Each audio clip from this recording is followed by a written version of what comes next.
So the problem with some of the current narratives around poverty today is that they're inaccurate. And these inaccurate narratives then determine what solutions we decide to invest in. And so it raises the question, are we responding to the right problem? One current narrative is that if people are living in poverty, it's, they have no one but themselves to blame. And that's flawed because we know there are a whole set of structural socioeconomic issues that keep people in poverty.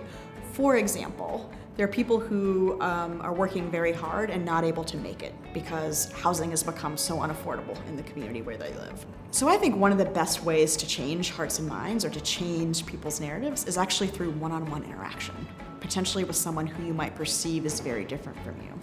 So a new approach that we might take in policy, or actually in philanthropy as we're doing here at Robin Hood, is to start with the community perspective first. So rather than policymakers or philanthropists coming in saying, we've looked at the data, we have the answers, actually engage with community residents who are often closest to the solution because they're closest to the problem, but rarely at the table. So getting their voices to the table, having them surface and generate ideas, and then invest in those ideas to test and pilot them. So changing the narrative around poverty is an enormous task. It's a risky proposition. It's long-term. It will likely require significant resources and relentless focus. So if we can shift that narrative, generate that will, we create the opportunity to move some of these good ideas forward at larger scale.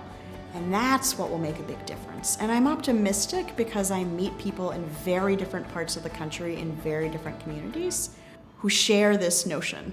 So if we can come up with the common narrative we can all get behind, I'm optimistic.